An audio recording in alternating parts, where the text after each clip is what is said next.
Hello and welcome dear students and learners. आज के इस लेक्चर में हम देखने वाले हैं कि कैरी फॉरवर्ड स्कीम एवं जनरल प्रमोशन जो अभी का एक हॉट टॉपिक की तरह है कि जो यूनिवर्सिटी है इंदिरा गांधी कृषि विश्वविद्यालय उसने जनरल प्रमोशन दिया है, पर ऐसा नहीं है, उन्होंने कैरी फॉरवर्ड स्कीम लागू की है। वो क्या है हम समझने की कोशिश करते हैं। जैसा कि हम इससे पहले वीडियो में भी हमने बताया था कि 127वीं एकेडमिक मीटिंग में तय किया गया है कि द्वितीय सेमेस्टर के लिए डिसीजन लिया गया है जिसमें कैरी फॉरवर्ड स्कीम लागू की है। वो भी हमने आपको पिछले लेक्चर में समझाया था कि किन किन बिंदुओं पे इवैल्यूएशन किया जाना है और कैरी फॉरवर्ड स्कीम क्या है। पर भी कुछ स्टूडेंट्स के डाउट्स आ रहे हैं कि क्या होगा, कैरी फॉरवर्ड कैसे होगा, है ना। तो उन सबको हम समझने की कोशिश करते हैं। तो कैरी फॉरवर्ड क्या है?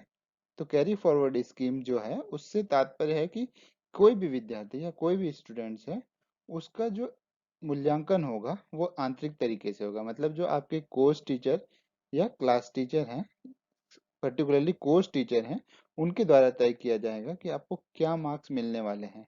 और उसमें दो आधार हमने पहले बताए थे, मिड टर्म वो केवल फर्स्ट ईयर के लिए, और second year third year fourth year के लिए जो था उसमें मिड टर्म के अलावा जो आपका सीजीपी है वो बहुत महत्वपूर्ण बिंदु है।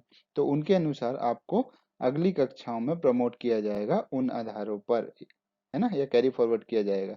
तो इसको और अच्छे से समझना हो तो अगर कोई भी, अगर आप स्टूडेंट है जो किसी सब्जेक्ट में फेल हो रहा है ना, जैसे जैसे 5 से ज्यादा या 6 से ज्यादा सब्जेक्ट आपके बैक होते हैं तो आपको ईयर रिपीट करना पड़ता है। परंतु कैरी फॉरवर्ड में आपको क्या किया जाएगा, 6 7 8 जितने भी बैक हो आपको अगले वर्ष में भेज दिया जाएगा। अगर आप सेकंड ईयर के स्टूडेंट है तो आपको थर्ड ईयर में भेज दिया जाएगा, है ना। परंतु आपको उसको बाद में उत्तीर्ण करना होगा। चलिए इसे और क्लियर समझने के लिए कि कोई भी स्टूडेंट्स है ना, और उसके लिए कैरी फॉरवर्ड अगर लागू हुआ है तो वो किस आधार पे है, तो वो आधार बनता है आपका इंटरनल इवोल्यूशन या आंतरिक मूल्यांकन। और यह इन आंतरिक मूल्यांकन का अभी क्या आधार है वो हम देखते हैं। तो बेसिस क्या है, या तो प्रैक्टिकल्स है, या तो मिड टर्म है, या आपकी अटेंडेंस है। ये कुछ तरीके हैं।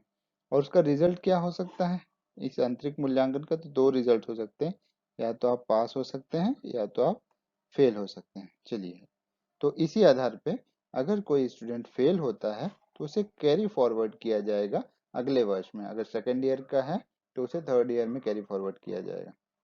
ठीक, तो इस तरह से ये कैरी फॉरवर्ड स्कीम है।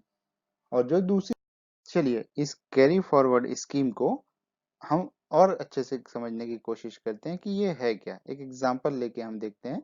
यहाँ पे हमने एक एग्जांपल लिया है सेकेंड ईयर स्टूडेंट का, है ना, जिसका इवैल्यूएशन किया जा रहा है 14 सब्जेक्ट्स का, है ना।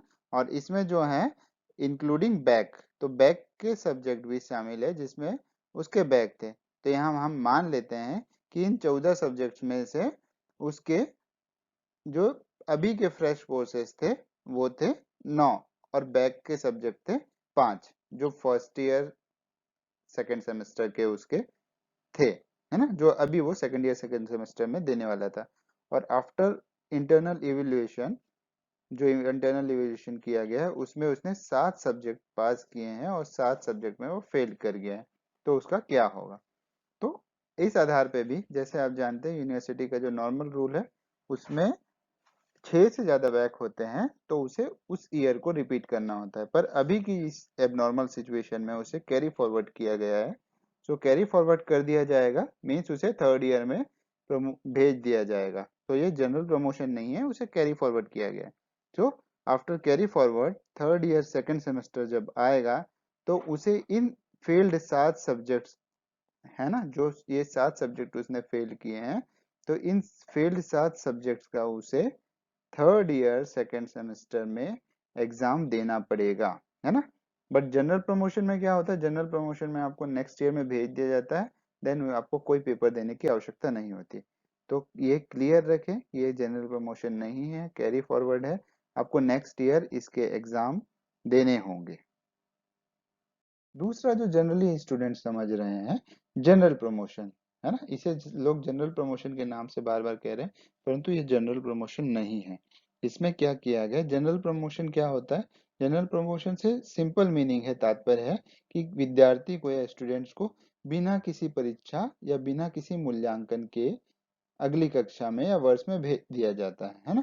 उदाहरण के लिए कोई 8वीं का स्टूडेंट है, उसने कोई पेपर नहीं दिया, कुछ नहीं किया, कोई इंटरनल इवेल्युएशन नहीं हुआ, ना एक्सटर्नल इवेल्युएशन हुआ, और उसे 9वीं कक्षा में भेज दिया गया। अगर ग्रेजुएट या आपकी ऐसे ग्रेजुएट इंदिरा गांधी विश्वविद्यालय की बात अगर हम कर रहे हैं, तो सेकंड ईयर का स्टूडेंट है, कोई पेपर नहीं, जैसे अभी नहीं हो रहा है, बट अभी मूल्यांकन हो रहा है और वो आंतरिक आधार पे हो रहा है, इसलिए ये जनरल प्रमोशन नहीं है। जो अभी आपको दिया जाएगा वो है आपका कैरी फॉरवर्ड स्कीम, है ना। इसे और क्लियर समझने के लिए, कोई स्टूडेंट्स है ना, उसका इवेल्युएशन जो किया जा रहा है वो उसका आधार क्या है? कोई इवेल्युएशन ही नहीं किया जा रहा है, कोई आधार ही नहीं है, केवल सभी और सभी स्टूडेंट्स को क्या कर दिया जा रहा है? पास कर दिया जा रहा है। तो इसे हम कहते हैं जनरल प्रमोशन, जिसमें सभी विद्यार्थियों को पास कर दिया जाता है। ठीक है, तो ये था डिफरेंस जनरल प्रमोशन एवं कैरी फॉरवर्ड। तो ध्यान रखें, आपको कैरी फॉरवर्ड किया जा रहा है, ना कि आपको प्रमोशन दिया जा रहा है। आपको अगले वर्ष आपके सब्जेक्ट के जो बैक सब्जेक्ट हैं उसके पेपर देने होंगे, चाहे वो आपके 7 सब्जेक्ट हो, 8 सब्जेक्ट हो, फेल किए हैं आपने तो आपको अगले वर्ष सेकंड सेमेस्टर में उसके एग्जाम देने होंगे और पास करने होंगे। और जिन विद्यार्थियों को लगता है हमें मार्क्स सुधारना है, तो वो भी अगले वर्ष अपने एग्जाम दे सकते हैं, अगर वो पास हैं तो भी। ठीक है, तो thank you so much, hope you like that video. आपके डाउट्स क्लियर हुए होंगे, अगर कोई और डाउट्स हैं तो आप कमेंट कर सकते हैं। Thank you.